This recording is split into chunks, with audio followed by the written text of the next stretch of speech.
भगत सिंह, भगत सिंह, भगत सिंह, भगत सिंह, भगत सिंह।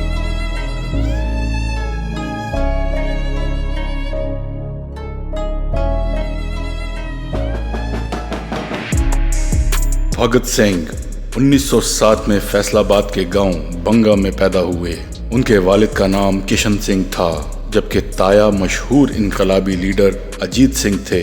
ये हिंदुस्तान में इनकलाबी वाक़यात का दौर था। जलियांवाला बाग और तहरीक अदम ताउन के सानहे पेश आ चुके थे और इन सानहात में सैकड़ों लोग मारे जा चुके थे।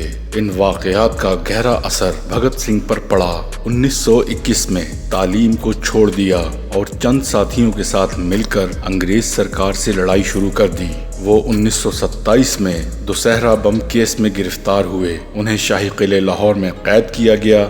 जमानत पर रिहाई हुई तो उन्होंने नौजवान भारत सभा बना ली। उन दिनों दिल्ली में मरकजी असेंबली का इजलास चल रहा था। उन्होंने बीके दत्त के साथ असेंबली हॉल में बम फेंका। 1928 में उन लोगों ने लाहौर के असिस्टेंट सुपरिटेंडेंट पुलिस सैंड्रस को गोली मार दी। हवलदार चुनन सिंह ने उनका ताक़ुब किया तो उन्होंने उसको भी उड़ा दिया। ये लोग DAV कॉलेज के हॉस्टल में घुस गए और हुलिया तब्दील करके रूपोश हो गए।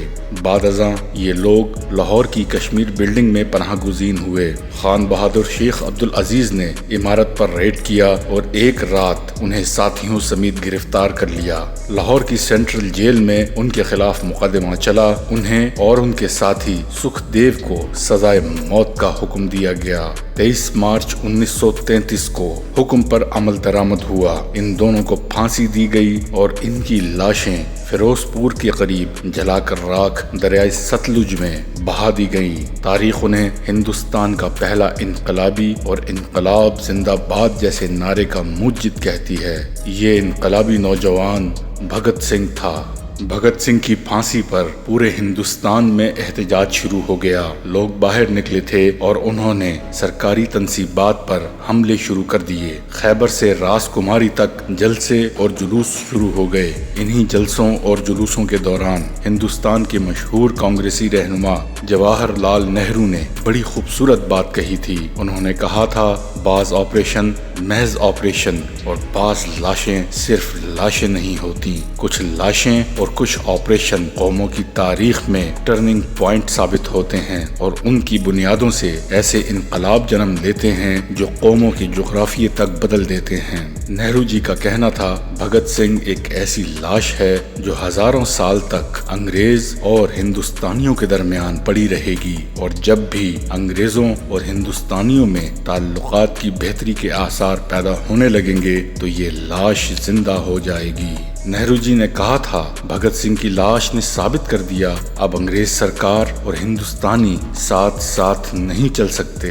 अब अंग्रेजों को हिंदुस्तान से जाना होगा। उस वक्त लोगों ने नेहरू जी की बात को संजीदगी से नहीं लिया था, लेकिन आने वाले दिनों में न सिर्फ ये पेशगोई सच साबित हुई, बल्कि जब भी अंग्रेज सरकार मकामी लोगों के साथ मुज़ाकरात की मेज पर बैठती, भगत सिंह की लाश जिंदा हो जाती। यहाँ तक कि भगत सिंह की फांसी के सिर्फ 14 साल बाद अंग्रेजों को हिंदुस्तान से रुखसत होना पड़ गया। हम ये नहीं कह सकते भगत सिंह हिंदुस्तान की आज़ादी की वाहिद वजह था, इसमें कोई शक नहीं। हिंदुस्तान की आज़ादी और तक़सीम की बेशुमार वजूहात और अवामिल थे, लेकिन इसके साथ साथ ये भी हकीकत है कि भगत सिंह ने इन अवामिल और इन वजूहात की आंच को तेज कर दिया।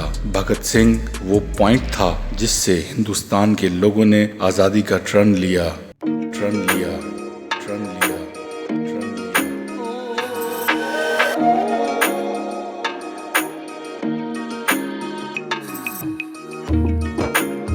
ये हकीकत है कि अगर हिंदुस्तान की तारीख में भगत सिंह का वाक़या पेश न आता तो शायद इस खित्ते को आज़ाद होने में मज़ीद चंद तिहाइयाँ लग जाती।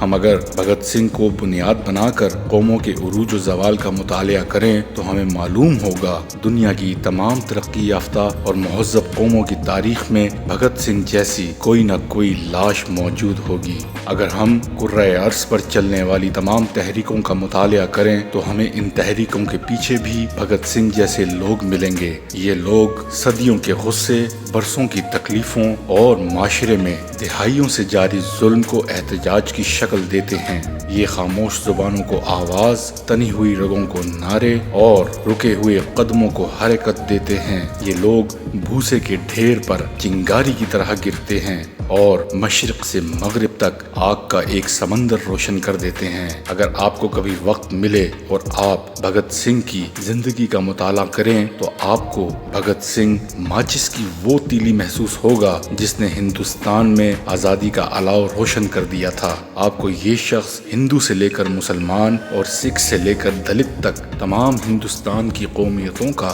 मोहसिन और रहनुमा महसूस होगा। भगत सिंह ने हिंदू मुस्लिम फसादात का मुशाहिदा करने के बाद मजहबी नजरियात पर सवाल उठाना शुरू किए, जो गांधी जी की तरफ से अदम ताउन की तहरीक को खत्म करने के बाद फूट पड़े। उन्हें समझ नहीं आ रही थी कि दोनों गिरोहों के अरकान अंग्रेजों के खिलाफ लड़ने में मुत्तहिद थे, अपने मजहबी इख्तलाफात की वजह से एक दूसरे के गले कैसे पड़ सकते हैं। इस मौके पर भगत सिंह ने अपने मजहबी अकायद को छोड़ दिया, क्योंकि उनका ख्याल था कि मजहब इनकलाबियों की आज़ादी की जद्दोजहद में रुकावट है।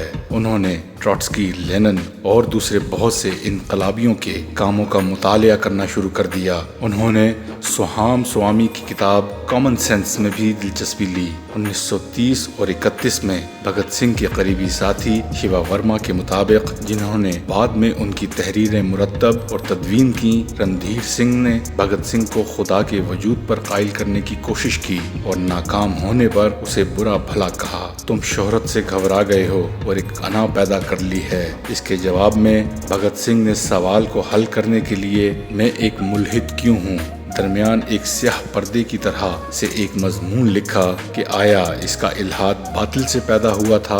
मजमून में उन्होंने अपने अकायद का दिफा किया और कहा कि वो अल्लाह पर पुख्ता यकीन रखते थे और अपने आप को उन अकायद और खुराफात पर यकीन नहीं दिला सकते जो दूसरों के दिलों में थे। उन्होंने इस हकीकत को तस्लीम किया कि मजहब ने मौत को आसान बना दिया, लेकिन ये भी कहा कि गैर साबित शुदा फ़लसफ़ा इंसानी कमज़ोरी की अलामत है।